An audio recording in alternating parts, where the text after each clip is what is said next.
Hoje falaremos um pouco mais em relação a alguns conceitos que temos em banco de dados.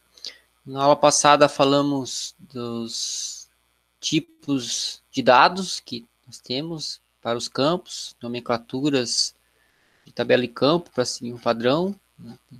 Fizemos um exercício com isso. Falamos um pouco sobre os modelos que tem em relação os modelos constituídos para você montar um banco de dados, então modelo conceitual, lógico e físico. Tá? E agora vamos então para um assunto novo, que é o modelo de entidade de relacionamento. Modelo de entidade de relacionamento, também chamado de modelo ER, né, ou simplesmente MER. Ele é um modelo conceitual, né, ele é utilizado em engenharia de software, então quem é mais da área de análise, né, de engenharia, ele utiliza bastante esses conceitos. E ele serve para descrever as entidades, suas características e os relacionamentos entre as entidades. Tá? Então, seria as entidades ou os objetos, os atributos são as características de cada entidade e os relacionamentos que existem entre cada uma delas, né, dentro de um sistema. Ele retrata de uma forma abstrata o que a gente pode colocar, principalmente em termos de relacionamento no banco de dados. Tá? Depois a gente vai falar um pouquinho de chaves e seria o nosso segundo tópico após a explicação do modelo ER. Então, primeiro, vamos falar um pouquinho das separações que existem no modelo de entidade de relacionamento. E a primeira coisa é sobre as entidades. Tá? As entidades são os objetos ou as partes envolvidas de um sistema. Então, ele pode ser um objeto no sistema característico, físico ou lógico, né, mas ele tem que existir realmente no sistema. Então, são exemplos de entidades, né? Uma pessoa, produto, uma empresa, e dentro dessas entidades, a gente pode existir objetos que eles são oriundos de cada entidade. Tá? Então, o produto ele pode ser um carro, pode ser um computador, pode ser uma roupa, pode ser uma peça, pode ser um alimento. Um cliente aqui ele identifica como pode ser uma pessoa, pode ser uma empresa, pode ser um fornecedor. Então, esses são exemplos de entidades. Tá? Para cada entidade, entre elas, existe os chamados relacionamentos. Eles podem ser um para um, que a gente chama aqui um para um, ou podemos identificar assim 1.1, é uma notação que existe para fazer relacionamentos, né? E entre as entidades, ela existe um nome para esse relacionamento. Então, não é só o tipo dela aqui. Então, esse exemplo de relacionamento um para um, a gente também dá um nome de relacionamento. Aqui no exemplo da apostila, ele está assim, um relacionamento, digamos, entre homem e mulher. Então, ele identificou sendo um objeto aqui, no caso, uma pessoa João e a outra pessoa com Maria, né? Aqui ele identifica como uma entidade homem e aqui uma entidade mulher. Entre eles existe um relacionamento, né, que ele colocou como casamento. Então, casamento é o nome do relacionamento, a ligação entre homem e mulher. Se a gente for pensar no mundo real, né, como deveria existir o relacionamento entre homem e mulher, quando se fala em termos de casamento, só pode ser um para um, né? Um homem não pode ser casado com várias mulheres e vice-versa. Isso falando, digamos, no mundo real e principalmente falando de Brasil, né? Um outro tipo de relacionamento é o chamado de um para N, né, ou um para muitos. Então, esse daqui eu posso falar um para N, um para muitos, e também pode ser representado dessa maneira, um ponto, ponto, asterisco. Tá? O asterisco significa muitos. Então, é uma outra maneira de fazer notação. Nesse exemplo aqui, ele está colocando que o Pedro é um exemplo da entidade empregados e o departamento, chamou aqui departamento pessoal, né, o nome do departamento, e o relacionamento entre eles é o de trabalho. Tá? Então, aqui ele colocou que o relacionamento de empregados em relação a um departamento é N para 1. Tá? Então, em cada departamento existe vários empregados. E aqui o nome do relacionamento ele colocou como lotação. Tá? Digamos, empregados estão lotados em um departamento. Tem também o relacionamento N para N, né, também chamados de muitos para muitos, e também pode ser usada essa notação aqui, asterisco, ponto, ponto, asterisco. Então, é um tipo de relacionamento que pode existir vários, tanto de um lado da entidade quanto de um outro. Um exemplo aqui que ele foi dado em relação às disciplinas e matrículas. Então, aqui o exemplo, o aluno Antônio está matriculado na disciplina de banco de dados. Mas o Antônio ele foi representado aqui por uma entidade alunos. A disciplina foi representada pelo banco de dados, né? E entre elas, ou seja, o relacionamento entre alunos e disciplina, existe o matriculado, tá? Ou matricula, ou está estudando, assim por diante. Então, o nome do relacionamento aqui, digamos que ele acaba sendo uma segunda opção, mas principalmente você tem que observar o que existe de relacionamento entre uma entidade e outra. Se ele vai ser um para N ou N para N. Tá? Então aqui eles usam a notação N para M, que aqui eu coloquei N para N, mas poderia ser também N para M, uma outra tipo de notação. Tá? Então é um exemplo de relacionamento que existe. Né? Muitos para muitos também pode ser falado assim. Para cada entidade, ela existe os atributos. Né? Os atributos nada mais são do que as características de cada entidade.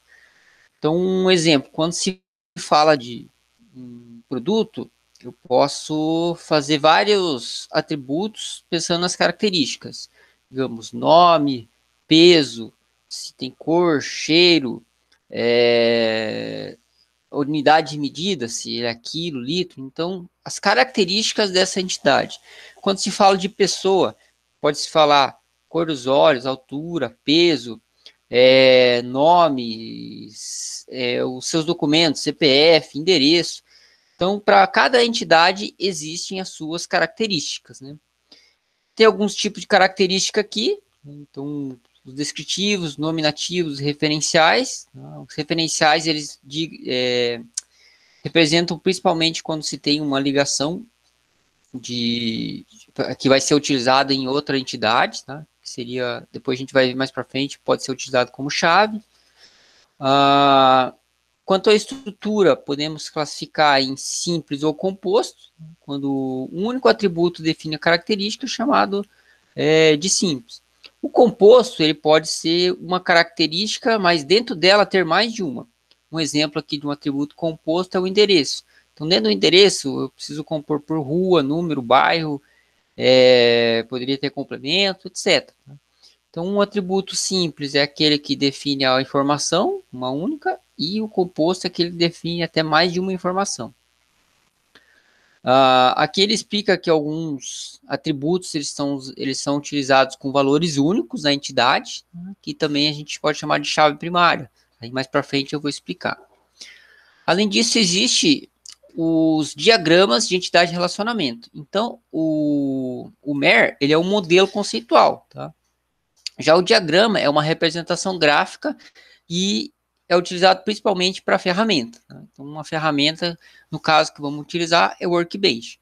Workbench, depois, uma próxima explicação, vou colocar como utilizar. Inicialmente, existe né, uma anotação original, que foi proposta por Peter Chen. Ele é o idealizador do modelo de diagrama de entidade de relacionamento. E ele coloca algumas características para você fazer a modelagem da entidade de relacionamento. Então, quando for um retângulo, é para usar uma entidade. Quando tiver uma entidade associativa, é um retângulo e dentro um losango. Tá? Então, existe para relacionamento, para atributo e assim por diante. Então, aqui ele está um exemplo de uma anotação mais completa, em termos de entidade, relacionamentos e atributos. Tá? Então, aqui ele fala assim, que os estados, que é uma entidade, ele tem como atributos sigla e nome. Ele tem várias cidades, ou seja, um estado tem várias cidades. Dentro de cidades, eu tenho como característica, né, o atributo nome, área e população. Para morar, né, então, os clientes moram em cidades. Aqui ele colocou o nome do relacionamento como morar, né. Em uma cidade existem vários clientes. como característica, ele colocou cliente com seu nome, endereço, sexo e nascimento, que seria a data de nascimento.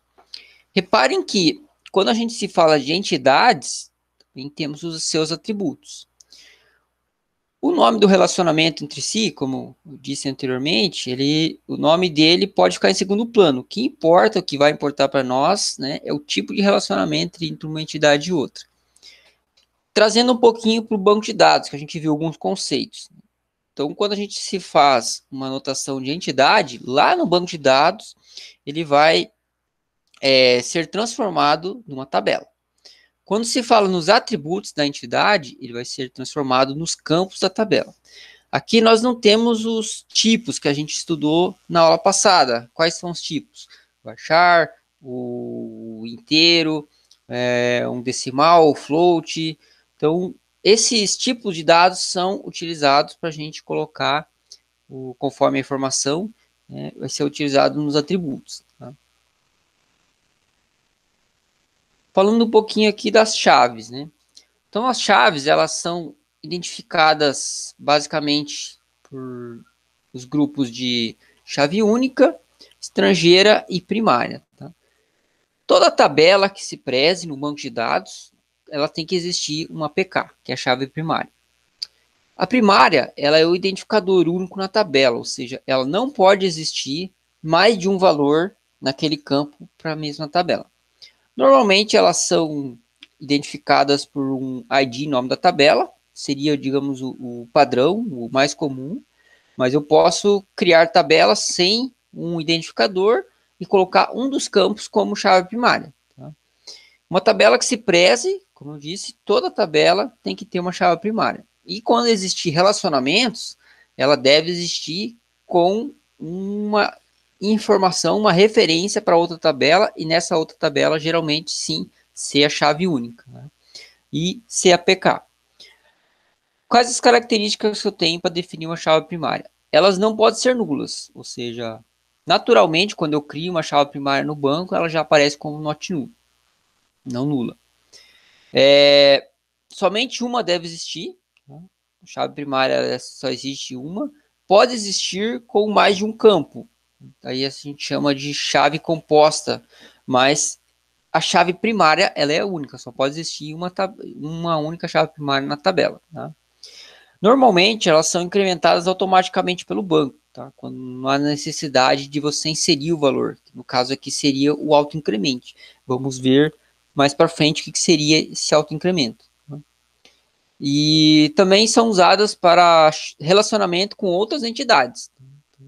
Quando se utiliza de relacionamentos para outra entidade, aí a gente vai chamar de chave estrangeira, ou simplesmente FK. Então, o conceito ela é bem diferente em relação à chave primária, primeiro porque ela pode existir mais de uma vez, né? Ela pode ser nula, e normalmente é utilizada para fazer a referência de preferência, né? Tem a referência e de preferência o mesmo nome. Então, se eu tenho uma entidade, carro e outra pessoa, né? Pessoa e carro, quando eu digo que lá na pessoa tenho ID pessoa, que seria a minha chave primária, lá em carro, então, eu teria que ter um ID pessoa também. Esse aqui em carro seria uma chave estrangeira. Tá? Então, as características, ela pode ser nula, tá? É um campo de tabela que faz referência a um campo da chave primária em outra tabela, e é possível ter mais de uma em uma mesma tabela, ou seja, ela não pode ser uma chave única, tá? E por último, a chave que ela é única, porém, ela não é chave primária. Uma chave que também é chamada de alternativa, por isso que também é chamado de AK. Um exemplo bem clássico é uma tabela de clientes.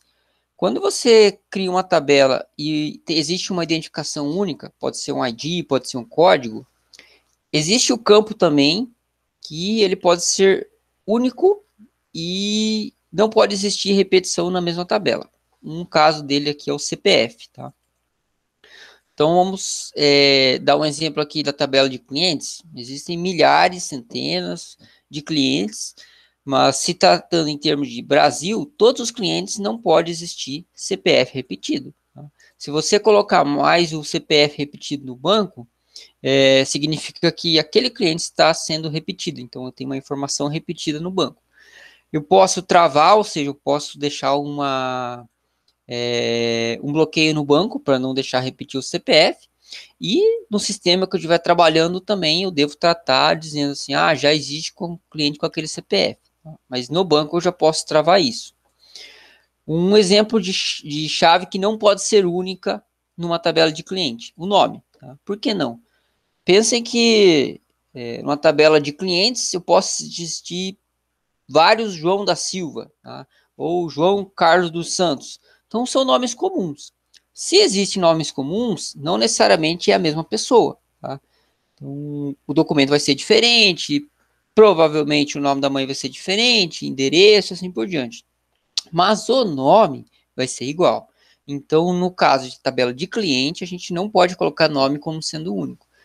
Mas o CPF sim. Tá? Então, se tiver vários Joões, todos os CPFs deles vão ser diferentes entre si.